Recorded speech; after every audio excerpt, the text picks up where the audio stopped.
এমনই পরিস্থিতি 10 মাসের মধ্যে যেটা স্মরণ করে দিতে হবে। পরিস্থিতি দেখছেন ওদের কথাবার্তা শোনেন, এটা স্মরণ করে দিতে হবে। ঘরে ঘরে নাকি এটা আবার মেসেজ পৌঁছাইতে হবে যে জুলাইয়ে অভ্যুত্থান হয়েছিল। জুলাই তুমি কার? এখন এটা কি ইউনূসের নাকি নাহিদদের নাকি কি বলে ওই যে কি বলে ম্যাগাজিন আসিফের? হ্যাঁ, ওরা মাঠে আসছে, ও মাঠে আসে তো ওটা তো পুলিশ হত্যা দিবস ঘোষণা দিবে 5ই আগস্টকে। 5ই আগস্ট পুলিশ হত্যা দিবস ঘোষণা হবে, আপনি মনে রাখেন। আপনার একটা দেশের শহীদ দিবস কয়টা থাকবে? আমাদের তো একটা শহীদ দিবস আছে 21শে ফেব্রুয়ারি। রাইট। আজ গতকালকেও এনসিপির যে আহ্বায়ক কি নাহিদ ইসলাম বলেছেন তারা সরকারকে বিয়েই করেছেন। এই সরকার তাদের সঙ্গে বারবার বিট্টে করছে এই জুলাই সনদ নিয়ে। তারা ঘোষণা করবেন এইটা, এবং এটা নিয়ে এক ধরনের কারাকারি শুরু হয়েছে। সরকারও করতে চায়, তারাও করতে চান, আবার জুলাইয়ের অন্যান্য অংশ তারাও নানাভাবে চান। হয় দ্বিতীয় স্বাধীনতা ঘোষণা করেন, নাইলে জুলাই সনদ করেন, ভাই একটা কিছু বলেন, একটা কিছু করেন, এইরকম। এইটা নিয়ে কি হচ্ছে না, আসলে? এটা কারাকারি। এটা এখন জুলাইটা আসলে কাদের? জুলাই তুমি কার?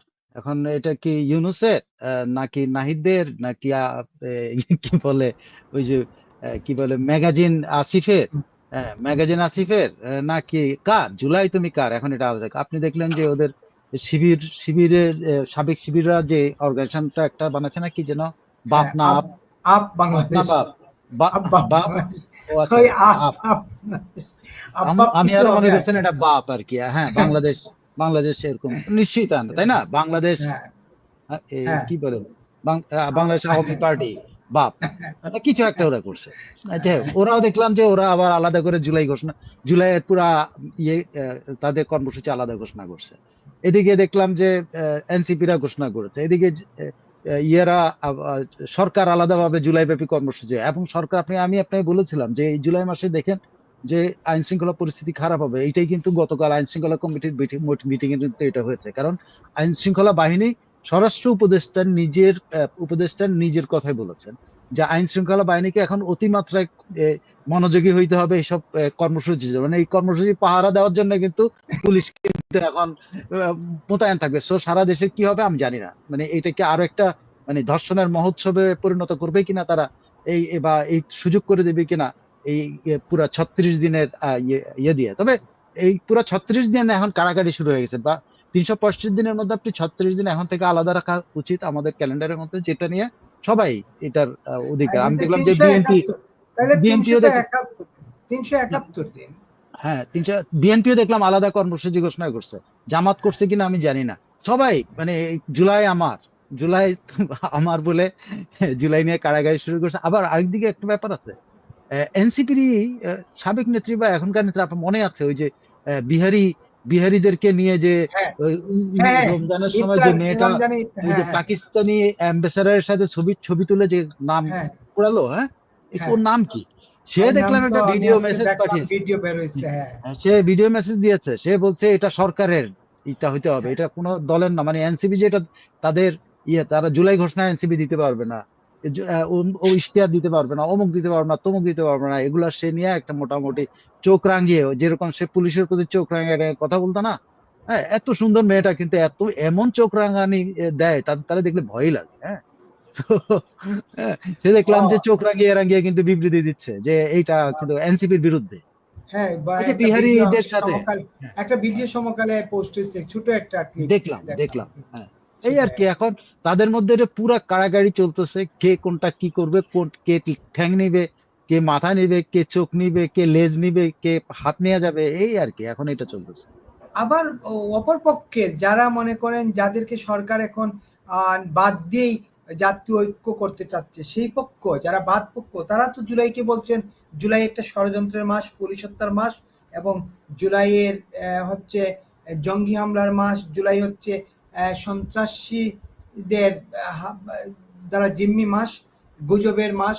হ্যাঁ, গুজব জুলাই, দেশ বিচ্ছিন্ন করার জুলাই, ষড়যন্ত্রের জুলাই, এরকম পুলিশ হত্যার জুলাই। তো ওরা মাঠে এই আসছে, মাঠে আসে তো ওটা তো পুলিশ হত্যা দিবস ঘোষণা দিবে 5ই আগস্টকে। 5ই আগস্ট পুলিশ হত্যা দিবস ঘোষণা হবে, আপনি মনে রাখেন।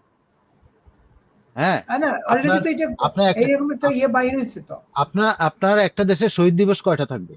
আমাদের তো একটা শহীদ দিবস আছে 21শে ফেব্রুয়ারি। Right, right. এখন আবার শহীদ দিবস ঘোষণা দেয় কি করে, আমি তো বুঝি না। হ্যাঁ, আমাদের গণ অভ্যুত্থান দিবস আছে 24শে জানুয়ারি আছে না? হ্যাঁ আছে। 24 গণঅভ্যুত্থান দিবস 24 আমাদের গণঅভ্যুত্থান, আমাদের ইয়ে 69 গণঅভ্যুত্থান, যে আসাদ মারা গেল, আসাদ দিবস, নট শহীদ দিবস, দিস ইজ হ্যাঁ আসাদ দিবস। হ্যাঁ, গণঅভ্যুত্থানের একটা দিবস আছে 24 জানুয়ারি বা এরকম কিছু একটা। 6 ডিসেম্বর 90 এর গণঅভ্যুত্থানের 6 ডিসেম্বর এরশাদ যে এটা না গণঅভ্যুত্থান 69 দিবস আছে। গণঅভ্যুত্থান, হ্যাঁ 69 গণঅভ্যুত্থান দিবস 24 জানুয়ারি খুব সম্ভবত। 24 জানুয়ারি, আর ভুলে গেছে আমি, এটা বের করা যাবে। কিন্তু এখন করতে হলো যে এই যে একটা, তারপর আরো কোথায় কোথায় দেখলাম যে ফেসবুকে, সামাজিক যোগাযোগ মাধ্যমে দেখলাম এই যে তারা চার্ট করছে না কোন জেলায় কবে যাবে, তো বিভিন্ন জেলা থেকে বলছে এটা আপ করছে তারা কোন রিজনে কোন তারিখে যাবে, এটা আপ করছে। আর এনসিপি এখন পর্যন্ত ডিটেইল কোন জেলাতে কখন যাবে এটা এখনো বল না, কিন্তু সার্জিস সাহেব কিন্তু পৌঁছায় গেছেন, উনি চলে গেছেন গতকালই। উনি বলেছেন আসছি রংপুর এবং গাইবান্ধা কোন কোন এলাকায় আসছেন, এবং ওই 24 গণ অভ্যুত্থানকে স্মরণ করিয়ে দেওয়া যায় না, এমনই পরিস্থিতি 10 মাসের মধ্যে যেটা স্মরণ করে দিতে হবে। পরিস্থিতি দেখছেন ওদের কথাবার্তা শোনেন, এটা স্মরণ করে দিতে হবে, ঘরে ঘরে নাকি এটা আবার মেসেজ পৌঁছাইতে হবে যে জুলাইয়ে অভ্যুত্থান হয়েছিল। অবস্থা এই দাঁড়িয়েছে। কিন্তু আপনি দেখেন নূর দিবসের কথা কাউকে স্মরণ করতে হয় না, 10ই নভেম্বর নূর দিবস মনে আছে, আসাদ দিবসের কথা মনে আছে, আর এগুলো এখন স্মরণ করে দেওয়ার জন্য কিন্তু তারা যাচ্ছে। হ্যাঁ, আবার এদিকে সরকার আবার কি গণস্বাক্ষরতা ইয়ে করতেছে যাতে জুলাই সনদ ইয়ে করার জন্য, বিচারের হ্যাঁ মানে আপনি জানি না জুলাই আপনি কাজ টাজ করতে পারবেন কিনা, আপনাদের অফিসে কোনো কাজ টাজ হবে কিনা আমি জানি না, কারণ এগুলো কভার করতে করতে তো আপনাদের অবস্থা খারাপ। সারা পত্রিকা জুড়ে লেখা থাকবে যে আপ করতেছে হলো চিটাগংয়ে, নাপ করতেছে নারায়ণগঞ্জে, হ্যাঁ সরকার করতেছে হলো ইয়াতে কুড়িগ্রামে। আবার আজকে দেখলাম নতুন করে একটা ঘোষণা দিয়েছেন ইয়াতে, প্রধান উপদেষ্টার ইয়াতেই তো দেখলাম, বা আমাদের প্রেস সচিবের ইয়াতে, যে প্রাইভেট বিশ্ববিদ্যালয় দিবস একটা এখন ঘোষণা হয়েছে। আচ্ছা আচ্ছা আচ্ছা, এটা ভালো জিনিস। সবাইকে সন্তুষ্ট করার জন্য এখন উঠে পড়া, কাকে যে অসন্তুষ্ট করবে জানি না, মানে এটার এখন এই পিঠার ভাগ কে কে নিবে এই ভাগাভাগির মধ্যে।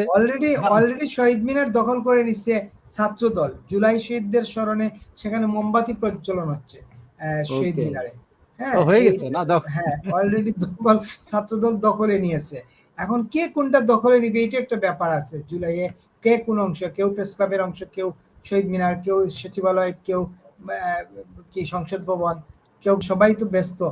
সার্জিস আলম নিজেই ড্রাইভ করেন এখন গাড়ি। হ্যাঁ, এটা একটা উন্নতি দেখলাম, একটা ভিডিও দেখলাম, উনি নিজেই ড্রাইভ করে নামতেছেন কোথায় জানি। একটা বিশাল, ড্রাইভিং করতে পারাটা একটা বিশাল ব্যাপার বিপুল। এটা বাংলাদেশের কয়জন মানুষ আমরা পারতাম বা পারি, তাই না? সবাই সে পারছে, এটা একটা সেই আপনি যে সংখ্যার ভেতরে আছেন, যে জনসংখ্যা ড্রাইভিং জানে, তার মধ্যে সে ঢুকেছে। তার গ্রাজুয়েশন সেরেমনি হওয়া উচিত ছিল, একটা খাওয়া দাওয়া হলে ভালো হতো। একেবারেই একেবারেই। এই যে মনে করেন আপনি এই প্রসঙ্গ তুলছিলেন, এই যে সারা দেশ জুড়ে একটা এই জুলাই যে উদযাপন করতেছে তারা, এই জুলাই উদযাপনের প্রথম ধাপ কি, যেমন ধরেন মানে এই উদযাপনের সঙ্গে আসে প্রথম ধাপ কি মনে করেন, এই যে মুরাদনগরে গৃহবধূ দর্শন, তারপর অস্ত্র নিয়ে বিমানবন্দর দিয়ে দিল্লি চলে যাওয়া, মিশর চলে যাওয়া, এগুলা কিনা অনেকে এটা নিয়েও আলোচনা করতেছেন।